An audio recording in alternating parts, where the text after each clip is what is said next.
So, Thanks, Richard. So how many of you, a handful of you were in my last workshop, like 20 minutes ago, an hour ago? Welcome to the library. Back to hang out with me. Yeah, so we're going to talk about managing your scholarly presence online. It's one of those things that having a online profile and online sort of persona is becoming more and more important in academia. And there are a lot of services out there that claim to be the best and the only one you should use, and many of them are not the best. They're not the only ones you should use. So we're going to talk about them. So things like academia.edu, ResearchGate, Beta, the Chronicle, which no one uses, kind of like the MySpace of things. So yeah, so in this session, we're going to talk about these profiling systems. How many of you have ResearchGates? How many of you have an academia.edu? How many of you use LinkedIn? What about Selected Works? No one uses Selected Works. That is through the library, and I'll talk about it, and it's actually superior in a lot of ways. We're also going to talk about claiming your work. I don't know how many of you, my name is Dylan Burns. I don't think that it's a particular common name, but there are a lot of Dylan Burnses out there. There are a lot of Dylan Burnses doing a lot of different things, and none of them are me. Because I don't do interesting things. I do boring library things. So if you ever see anyone with Dylan Burns' name doing something cool and interesting, probably not me. Probably some other person. But part of our job online is to claim our work as our own. It not only secures your work, but it also helps sort of separate other people and helps them claim their own. It's just a good citizenship. We're also going to talk about setting up Google Scholar profiles, tracking your citations through Google Scholar. Google Scholar, contrary to some librarian propaganda, Google Scholar is probably the #1 resource for academic output right now. I think that how many of you use Google Scholar? Google Scholar? We all do, because it is probably the best clearinghouse for scholarly material. It also is a way to, it also has a feature to track your citations, track your mentions, track your downloads, and that sort of stuff. So we'll talk about that. Then sort of wrapping up, we'll talk about ORCIDs. How many of you already have an ORCID? An ORCID is a number, yeah. It's good, right? It's a number where you have claimed your work and provide yourself a stable ID number that you can use. Many journals require you to have ORCIDs because they want to know that the Dylan Burns that is submitting to this journal is the correct Dylan Burns. It's a number that is unique to you. It helps sort of keep track of where you are, what you're doing. It's a really good tool that scholars need to be aware of. So who am I? So my name is Dylan Burns. I'm the digital scholarship librarian here at Utah State. I've been here for about 1.5 years.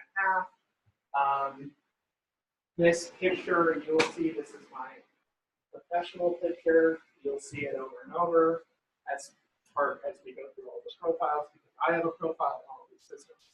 I'm the library's expert on scholarly communication. That is doing scholarship online, talking about scholarship, being in this giant web called the internet, and doing scholarly work there.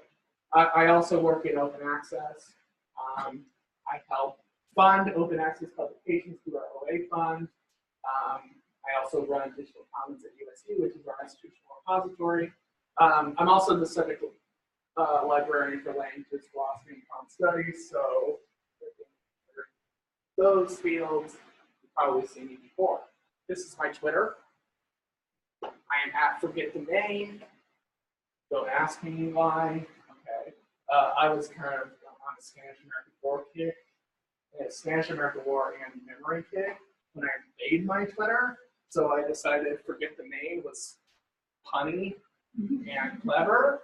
So that's what I am. And unfortunately now I have 1,700 followers, and I can't probably change it to something more professional, like Library Dylan or whatever libraries have. Which is, they all have some sort of combination of book, librarian, cat, cardigan. Well, it's like cardigan Dylan. Yeah. So the online self. So this is from an article that was published on First Monday. How many of you have read First Monday? The site looks like it was designed in like 1993, but it's probably one of the best online publications about like black culture. I think it's like an artistic statement. It's the grossest website you've ever seen. It's like they should have one of those counters at the bottom of the like from the 90s. But so Kim Barber and David Marshall, they write that the construction of online identities or persona is now an essential activity for the academic, both from a perspective of university value, that is, the university showing itself off, and individual career value, that is, giving tenure or constructing this kind of, I think persona is a good word for this because we are creating an idealized best self. This is separate from our actual lives, our actual existence. You know, this is something that we have to be thoughtful when we craft and really intentional when we start to build these online selves. And these are becoming really important to getting jobs, to getting tenure, to all of these things. So we're going to go through and talk about. Thankfully, there are a lot of companies out there that will help you do this. ResearchGate, academia.edu, Dr. Votes, those are what we're talking about. So how many of you use ResearchGate? Are you all scientists? Yes? Yeah. So, ResearchGate is the #1 science profile. Incredibly popular with the sciences. There are many departments on campus that will out now require their faculty members to have ResearchGate profiles. I'm not, but this is my ResearchGate. Let's see all the same information. There are 12 million people currently signed up for ResearchGate accounts, which seems like a lot of people. There should be a space there, and I just did the last time. There are 100 million individual items on ResearchGate. I don't know how many of you have gotten an email that said, they say something like, a paper by, you don't get this, but I get this. Paper by Dylan Burns has shown up on ResearchGate. Seeing as how I haven't published in the last week, that's probably not mine. Well, people, the 12 million people who have profiles on ResearchGate are uploading PDFs of their work. They're tagging co-authors, sort of trying to be helpful by doing this. Most of these 100 million articles are uploaded illegally, and ResearchGate has been at the center of a healthy amount of legal action for many of the large journals and publishers, because ResearchGate has a problem with taking things down once you put them up.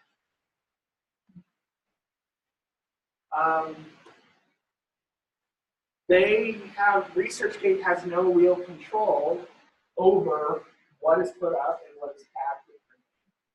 It has it's just up to sort of the individuals who put things up. So there are a lot of legal issues.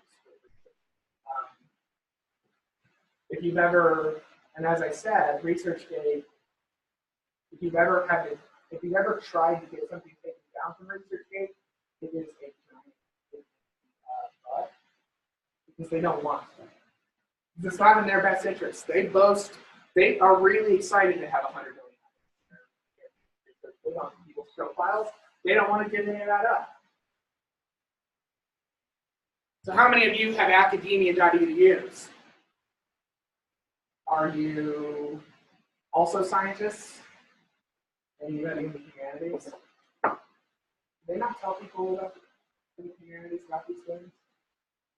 And I am a humanist at heart. So I had an academia.edu for a long time. Now, those of you who have academia.edu, who have noticed anything in the last, I don't know, 6 months about your number of emails you've gotten from them? Has it gone up? I believe it probably has because academia.edu, which is more popular in the humanities, it switched to a premium model in the spring of last spring. So it will send you emails like, hey, this amount, and you can see how many people are talking about you online. I would suggest you don't pay anyone anything, ever. That's my number one piece of advice. Never pay anyone for anything, ever. I mean, eventually I'll pay someone for something, but yes. Just kind of looking at the bottom right, how many skills and expertise do you think is too much? I think 2 is the only amount you should ever have. It should be the only media studies you do for. Those are the only legitimate skills and expertise that you're allowed to have. I don't know. I mean, I got bored after I put digital culture in and was like, then I took a nap and I never came back. No, you can put whatever, however much you want to put in. There are people who have very specific sort of disciplines and very specific areas of expertise. It may be beneficial to put in sort of what you're interested in. But these are kind of large collectives of people. Like I'm connected with all of the media studies scholars and digital culture scholars. And I got bored. I think they're probably .org scholars. Not finishing things. But yeah, no, that's a good question. These are about selling yourself. So if you feel like you can sum up what you're an expert in 2 phrases, do it. If you can't, or you get bored, do it. Yeah. So this is kind of yes, but for at least research, we want someone to acknowledge that you are an expert in media studies. How would you try to encourage someone else to identify the media students? Email your peers, you go around lab mates and say, hey, go on my research page. So that's an interesting thing because you're approaching something about this that's I think interesting. That is all good. Nothing that is real. If you are considering how do I get my lab mates to go in and tag me as an expert in this thing, there's a nugget there that's kind of important to acknowledge that this is all kind of silly. It is. It's important, but it's silly. For ResearchGate to be identified as an expert in things, generally you need to have published in that field, and people will go in and say, this person is an expert in playing more. They publish that. That's generally how it's done. You can game the system by talking with them, going in and tagging you as an expert on getting the Nobel Prize or whatever. But yeah, I think that if that sort of thing, ResearchGate, because it's a little bit more crowdsourced, it's a little less lazy than just picking what you're interested in. It has a little bit more weight, but maybe not as much as it does. So academia has switched to a premium plan. So basically, for $10 a month, they will give you all of the information. I don't know who bought them. I don't know what person who has a pool full of gold coins now owns academia.edu, but somebody does. They're making some money. So you will get emails from academia. I still do, even though I told them to stop, that say, so-and-so tagged you in a paper. It will say, somebody tagged you in something. And it'll be very vague. And it's like, pay us $10 to see what somebody did. You know, it's really not worth it because these platforms, like other social media, are only as powerful as members.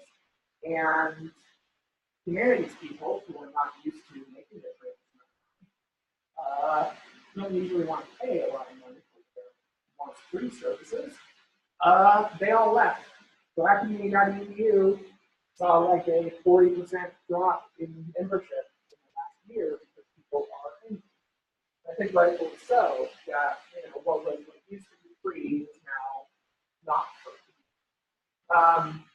So all of the things that it used to tell is your search functions, it's metrics, it's telling you when people talked about you, all that stuff. So this is selected work. Now, rightfully, I should be clear that I'm a paid spokesman for selected work, and that it's the platform that I run. It is connected with our institutional repository. How many of you have papers in there? How many of you have presentations in there? So, Selected Works is our profiling system that builds on digital commons at USU.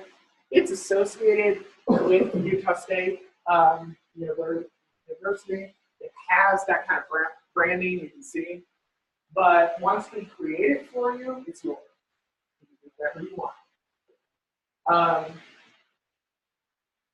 Because of this, everything that we put on here, every paper, every presentation, every poster, is vetted for copyright and is legal.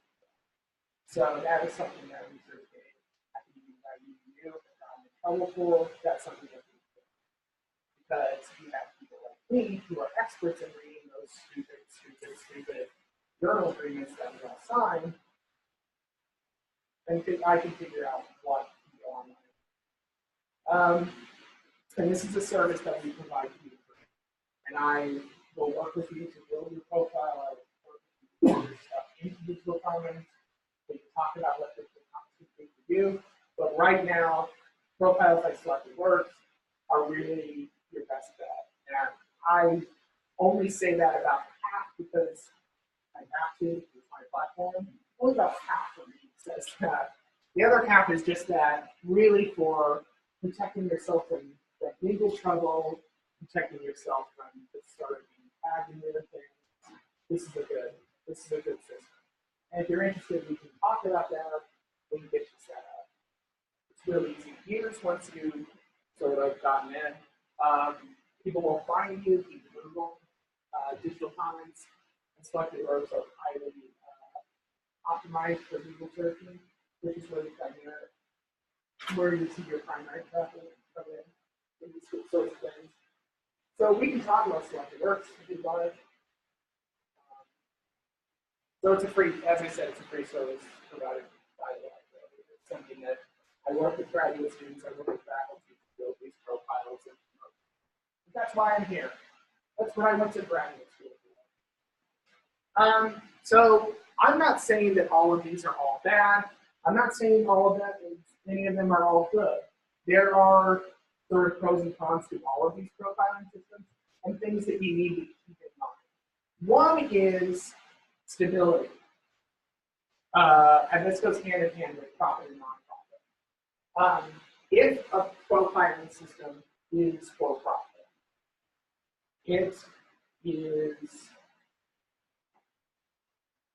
possible that if it's it's likely that if it's popular, it's going to be bought by someone. Then it's possible that if it's not popular, it will die. So, say you spend a tremendous amount of time putting a lot of work into your Utah profile, which should be profitable higher education. Now, how many of you have VITA profiles? No one. No one has a VITA profile. It was introduced 2 years ago. No one needs it. It's dead. It's because it was for profit. It was therefore not stable because it was not making a profit because it was not able to self-sustain it. It was not self-sustainable. It's basically dead. Another consideration is indexability in reports. So things like ResearchGate, academia.edu, and SelectedWorks will all generate reports for you about how many people are visiting your profile, where those people are from, who's searching for you, and how many times they're reading your profile. And that's really valuable for you as young scholars to be able to point to these things and say, I'm making an impact because X number of people found that. The other big consideration is copyright and ownership of materials. Do you own the materials that you're putting up on research? Are you putting up the right version of things? Did you know that there are versions of things? I don't know. I actually do know. That was a joke. I actually do. But this is something that is really, really important, is that people, I harp on this a lot with people because even though I tell faculty all the time, don't put up illegal things, don't illegally put, please don't, please don't, please don't. Because it's sometimes easier just to download something from JSTOR and put it up. But no, you click through that I agree, and in that I agree, you said you're not going to do that. Mr. JSTOR is so sad to do that. It's not actually a faceless corporation. But yeah, so these are things that you should consider. Now, ResearchGate is not all that. ResearchGate is the worst offender when it comes to copyright violations, but that doesn't mean that it's not useful. If you are in science, you should probably use ResearchGate. That's what everyone uses. I used to be able to say that about academia.edu for humanities, but right now that's kind of up in the air because no one uses that. But if you are in science, I assure you that your advisor has a ResearchGate. I assure you that your department head has a ResearchGate. The dean probably has it. It's really important in science circles. As long as you consider what you're putting up and whether or not you own the rights to put those materials up, these can be good programs. So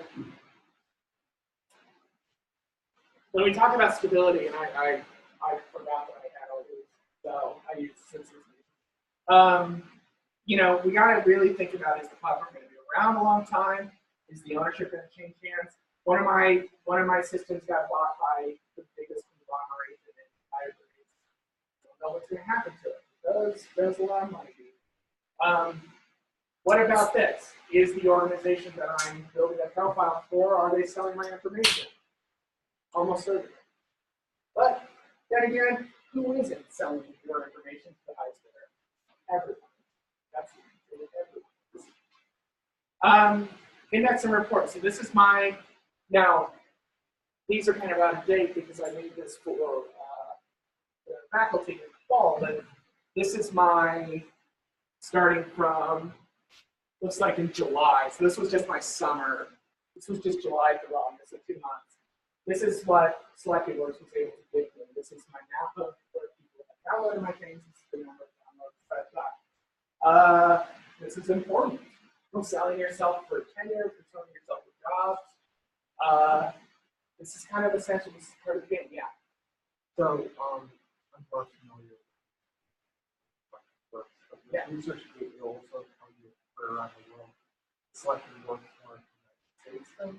Yeah, it's around the world. I just chose to, as a red-blooded American, kind of count downloads that come from really just here, that come from Logan, 28 downloads.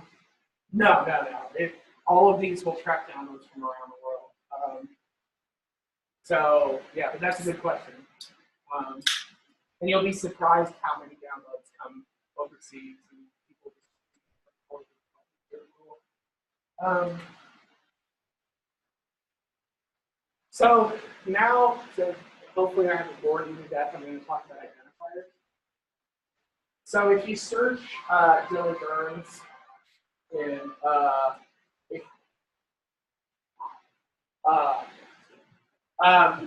this is what happens if you search Dylan Burns in Google Scholar. You get these two articles that I definitely wrote. Well, I am Dylan Burns. I'm an expert on Zoroastrianism. Please, if you're interested in learning about Zarathustra, please ask me after. No, I do not, because neither of these are me. These are not me. As much as I like to cosplay as Dylan Burns, I am not this Dylan Burns. I am the one that writes about it. So, but that's kind of weird, right? I mean, search Dylan Burns, I don't think it's a particularly common name, although apparently it is. But this is the kind of stuff that comes up. And it's not me.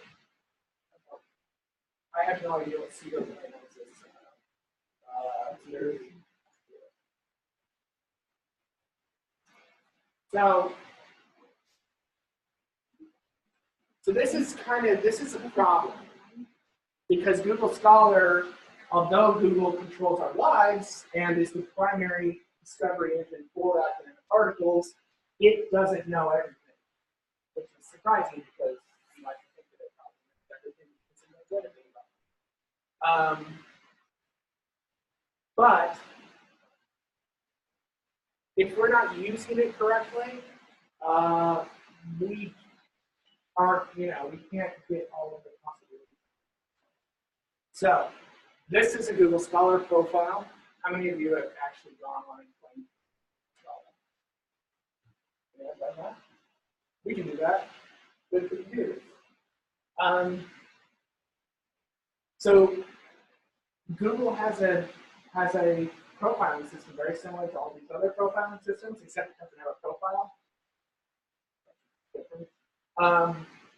What it does do, it allows you to identify which articles are yours, which articles aren't yours, and then collects all of the data and all of the searches and all the citations. So this is not my H-index, but someone's. And these citations, H-index, I-10 index, these are important records for tenure.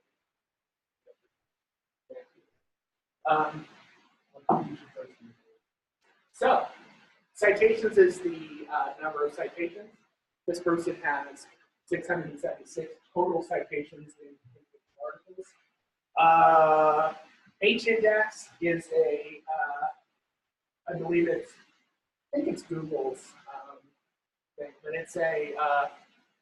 it's a number that ranks you within sort of scholars in your field. So it's usually low, and it's not, but it just, the higher the better. You can see that this person has their production is actually good in the last 6 years. But H-index and I-10 index, they index different sort of things. They use different journals to track how many citations you have. But the higher number you have, the more important supposedly are. Some disciplines want just your straight citation. Some disciplines will want Google is one of the easiest ways to actually find this. You'll need to create a profile, and we can do that if you're interested, and you'll have to claim your work. Okay. So the last little bit we're going to talk about ORCIDs. This is my ORCID page. This is my ORCID number. I don't have it tattooed anywhere. I should, so that if people ask me, which they always do, was that, hey, what's your orchid? Okay, here it is. No one ever does that. But orchids are, well, hey, what Richard and I were talking about, orchid ID. You know orchid ID? Do not try. Orchid is a identifier, a number that is unique to you, a unique identifier that identifies you as you, and people with similar names as not you. So this is my orchid ID profile. You can see where I'm in school. You can see my. You can also get a QR code if you're into that. I think that in a way.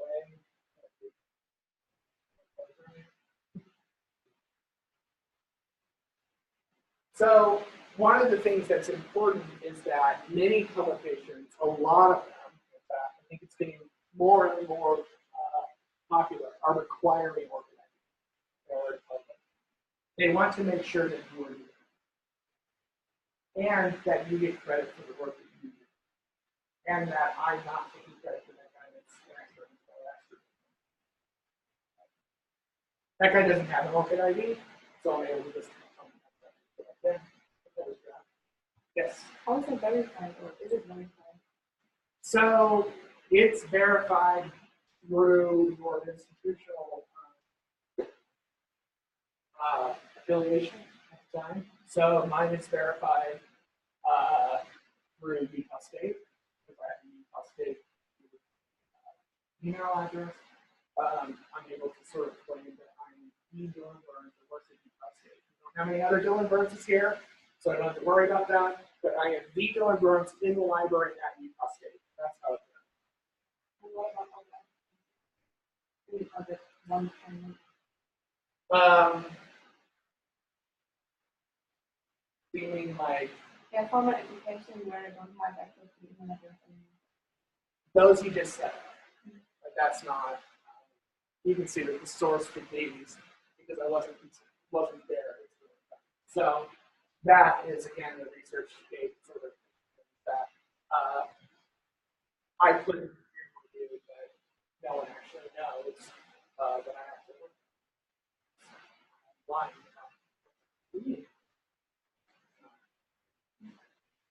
Okay. So we are going to go ahead and set up orchids. How many of you actually have orchids? That guy has everything. So, do you have any questions? You ask him. Don't ask me. All right. So, most of how many of you have a computer? All right. No one.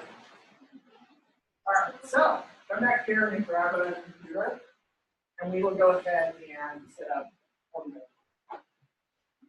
You know, if you want, or you don't have to. I'm not here to order anything around. But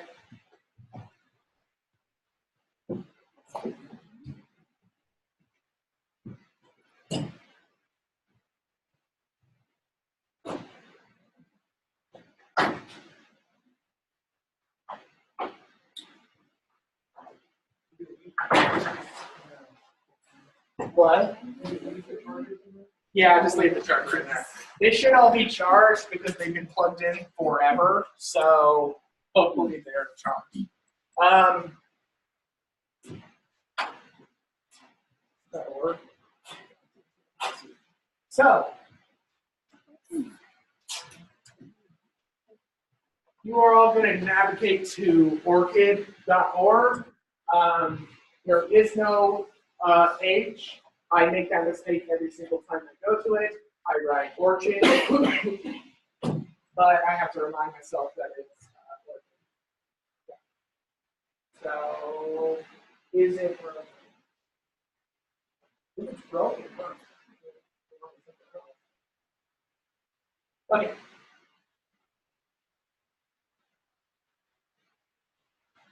Is everybody kind of navigating there? Actually working? Yeah. I don't know why. Somebody's there. Okay. I'll give you a little bit of time.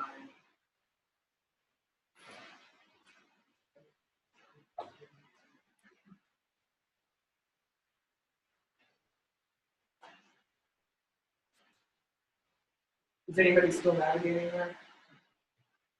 Still good? All right. So we can distinguish ourselves in 3 easy steps. 3 easy steps. All we have to do is register. It takes 30 seconds. We have to add our info. We need to then use our alternate ID. So in order to register, we click here on register now. This is where you put in your information. Now I already have it. So I'm not going to do that. You also have to claim that you're not a robot. So you don't have to be a robot. Do you know how to know? Does anyone know how to know if you're not a robot? You track your mouse movement. That's how they know, right? Because when bots are going through pages, they tap through it, and because they can track your non-robot. What a time to be alive. We live in the future. The robots can set up work. I believe that was in a little payday story. It's one of the less popular ones. This is where all the robots get organized. There it is. So we're going to play a game called Andrew Remember His Password.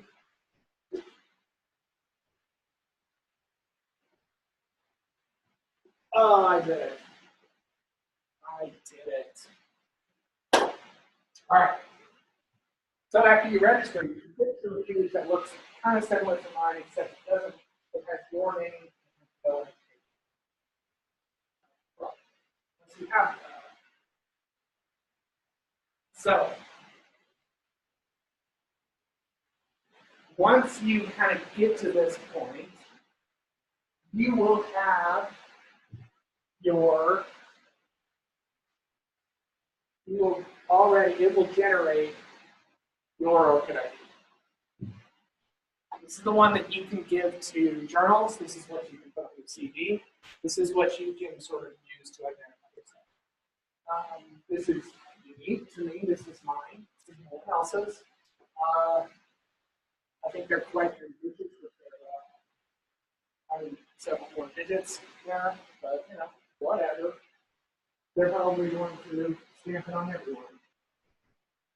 So, the things that you will want to do, you want to add education. You will want to go ahead and if you are working somewhere, you want to add your employment. You basically want to add all of the things that make you you in Scholar sense. So where you went to school is kind of important to you.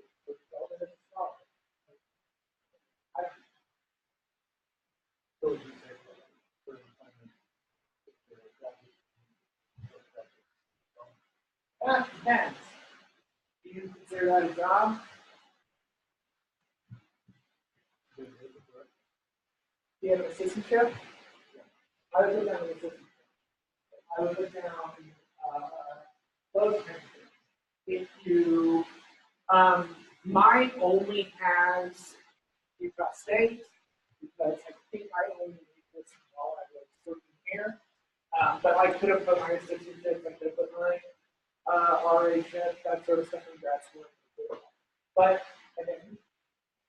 since you are all students, it may be beneficial to kind of go and say, I work at Utah State University, I work in this lab, I work with these people. Because the thing that you should keep in mind that all of these profiles exist to sell you. I know I sound like an 80s businessman, but selling you. We're marketing ourselves to institutions, journals, to the outside world, to possible collaborators. I mean, I'm basically doing a survey right now. I'm doing research basically 2 years later. I don't know these people. I have them through the internet. And they might not be that good to me. I think they're librarians. So, after that, we have to do the most important thing. We have to add words. You see that I don't have any right now, and you may wonder why. Why does a prolific scholar like Dylan have to be on board? Well, I'm relatively new. I only graduated from grad school in 2016, so the things that I am publishing are not published yet. So I can't actually add it. But some of you have publications. Cool. Go look for them.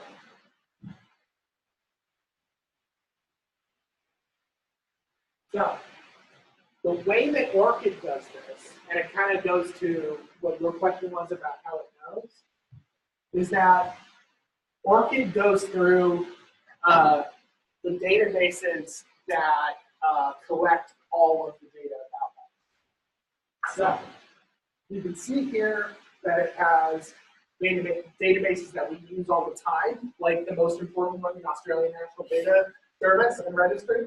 I know that I search that. I don't.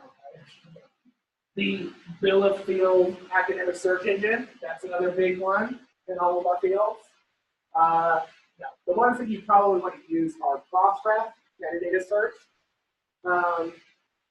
You can use, if you are in the medical field, you can use something like PubMed. If you are really into science data, you may want to use something like ISNI, which is science and funder ID system. If you live in Korea and you study medicine, please use KoreaMed. If you are a language scholar or you're in English or literature, MLA International Photography to go to. Skip that. But the one that you'll probably use the most is Scopus. I assume many of you have used Scopus before. It owns all of us, generally.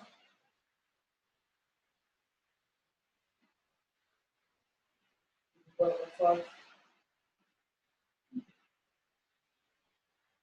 So it owns Scopus is one of the largest databases of breast metadata from journals.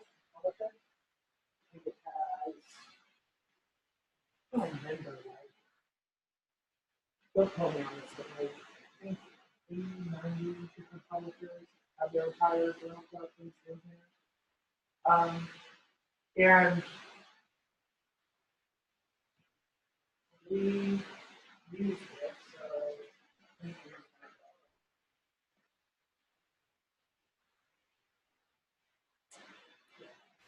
so the way that you do it is you authorize. You can see. It has picked up 2 people named Dylan Burns. Now, I'm not either of these people.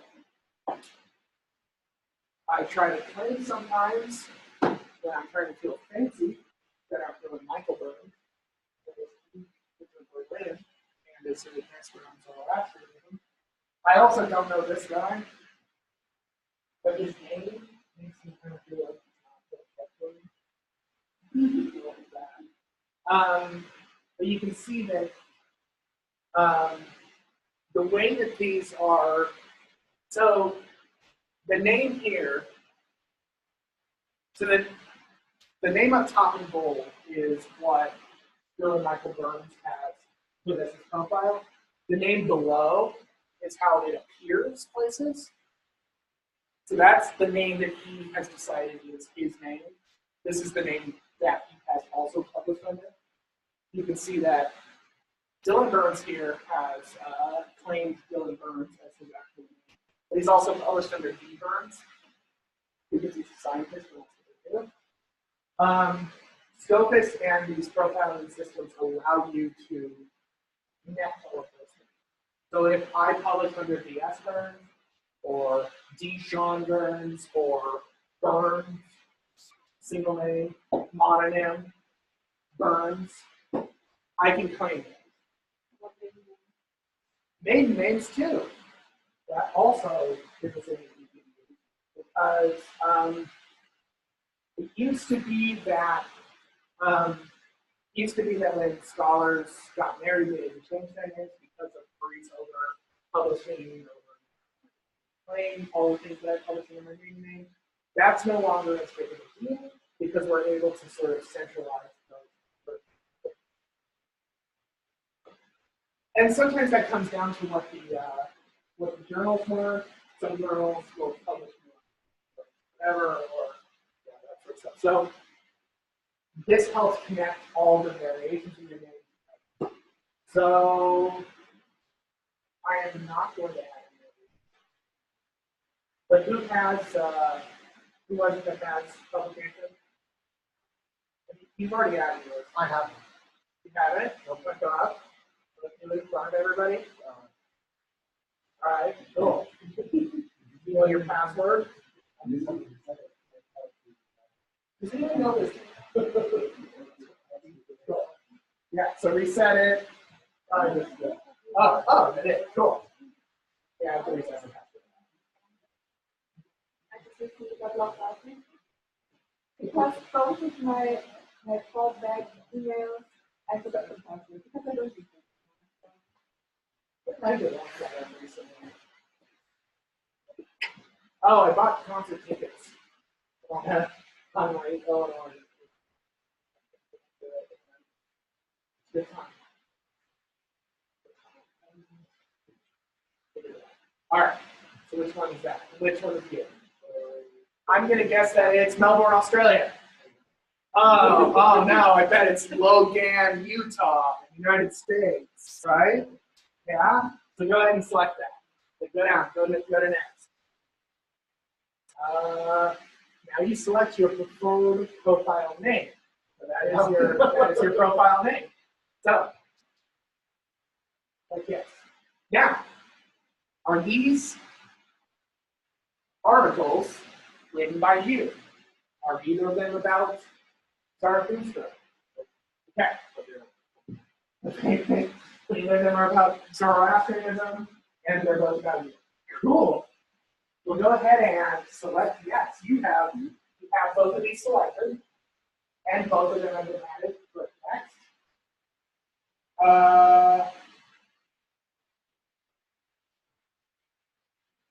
Yeah, so go ahead and put your email in.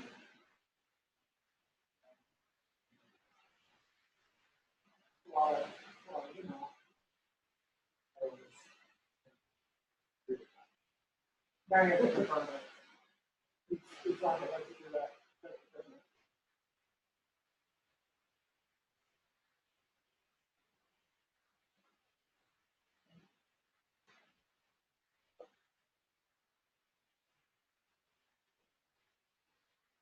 Typing in front of everyone on the big screen is impossible.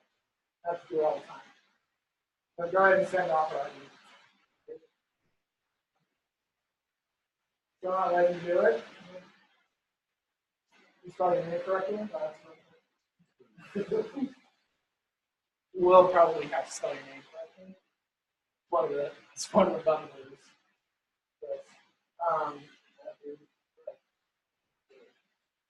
Even clicking in doesn't do anything?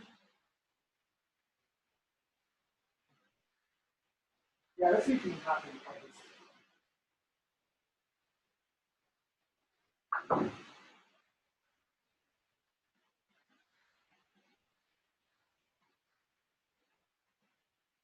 We'll bring up some kind of pop-up. We did that one time.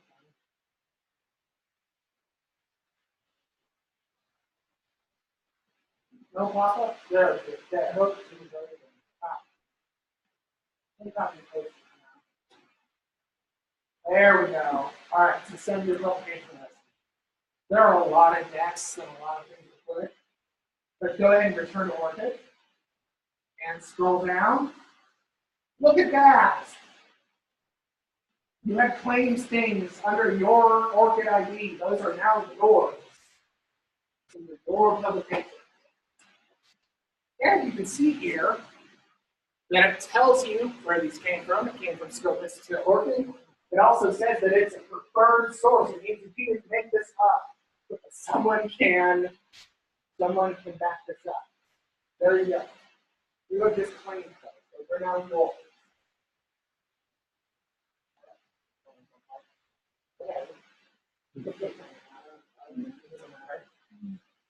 So, does anybody else want to do this? Can you kind of get it? It may take the searching of a couple of the databases in order to kind of get at everything published.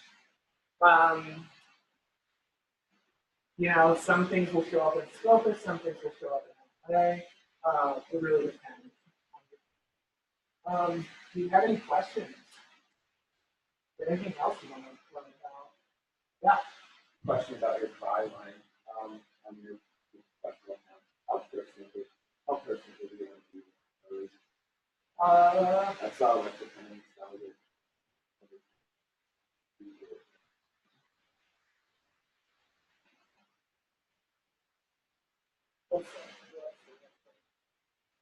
Right, so this is my Twitter. Yeah, how about so this is what I generally put as my profile on things. I think that it gets to the point. It has where I am, it says who I am, it has where I am, what my job is. I'm a digital scholarship librarian at UC. I put digs because I dig things. I don't research, I did it. But those are the things that those are my research. Now, because it's Twitter, it's a little bit, you know, less formal, but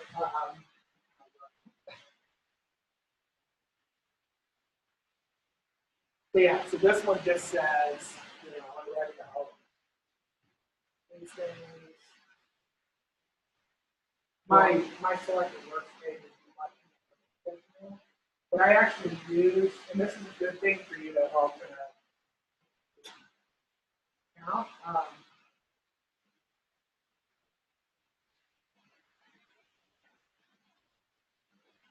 So yeah, so this is my selected works profile.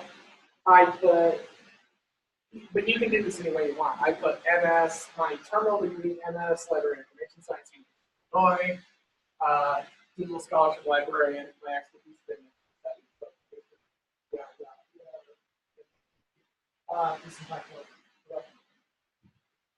I do, however, use my Twitter as a professional social media. As you can see, I use Twitter for professional things, like posting and I did this.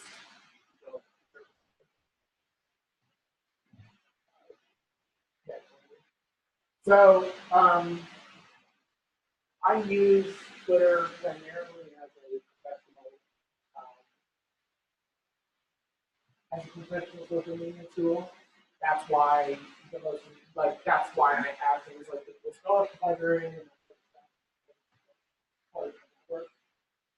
and it really depends on your field whether or not you use that, but for library or you have Twitter presence. For the profile, so to answer your question, for some of your profiles, you may want to be a little bit more professional, like my research interests are. For Twitter, you can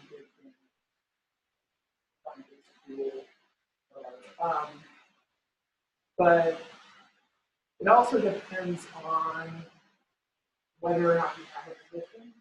Like if you are in a tenure track job, you have a little bit from your profile.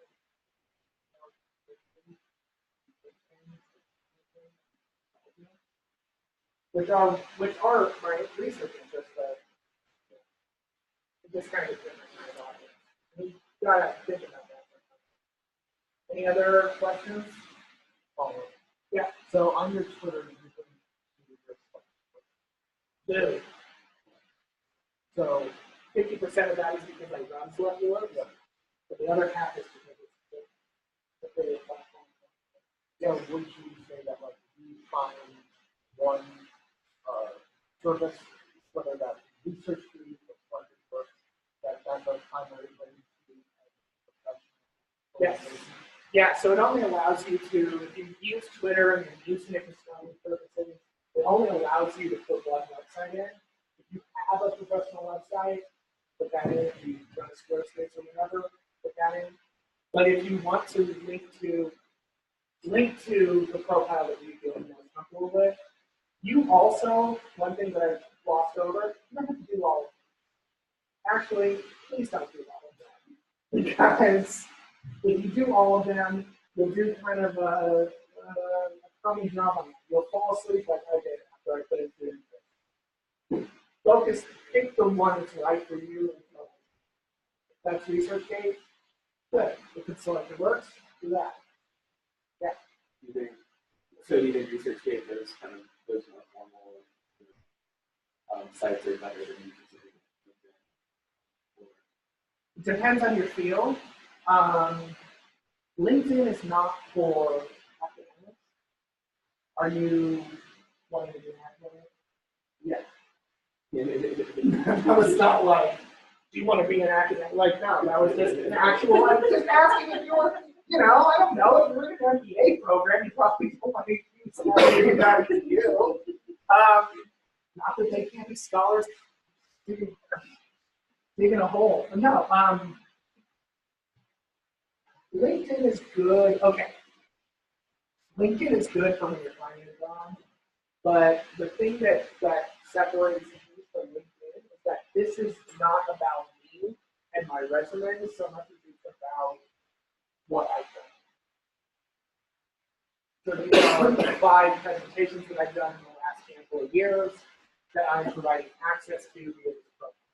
LinkedIn doesn't have that kind of stuff.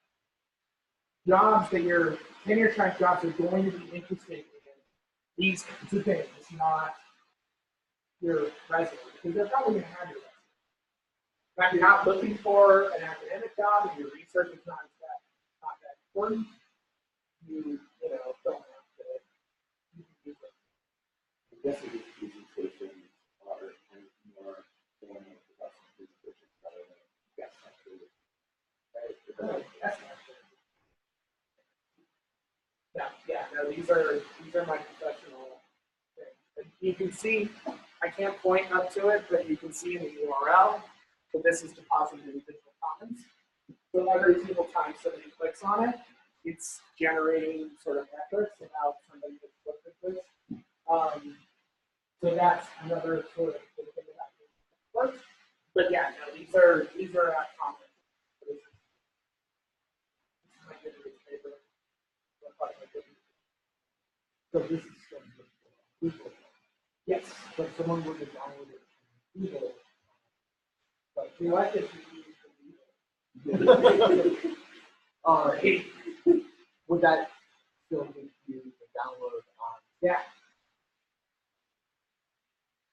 Look at that. I'm finding that. Okay, deburns.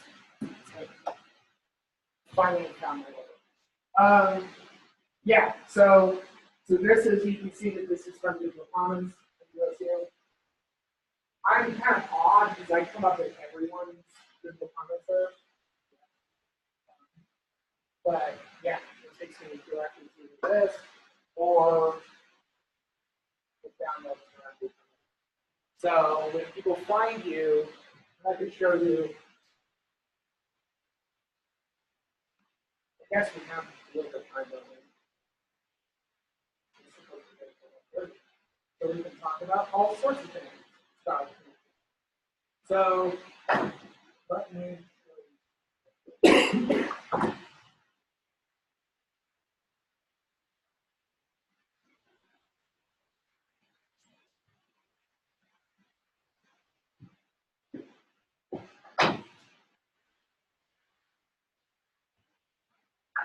So this is my dashboard.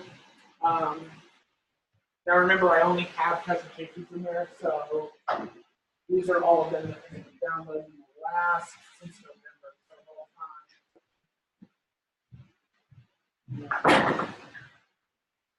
So the one thing I want to show is where these are coming from. You can see that people are being referred to it by Google Scholar, by Google. Generally for other people, I don't know why mine is this way, but generally for other people, Google is like the top one. But that's where you go. So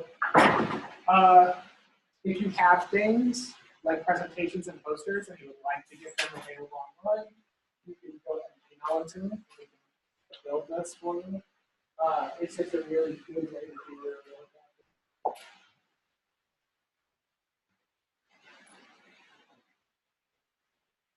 Any other questions? Talk about Scholar communication. Why I only have one downloaded entire mission Scholar.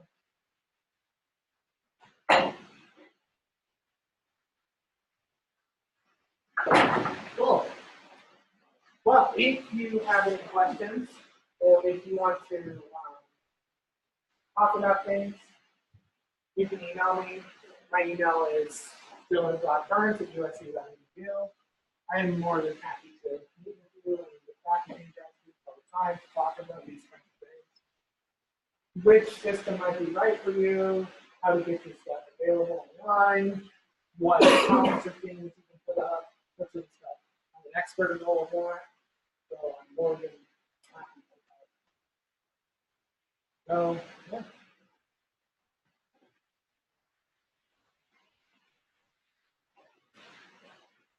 So there's a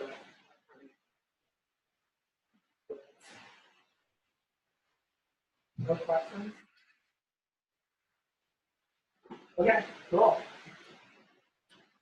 Thanks. Thank you. Yay.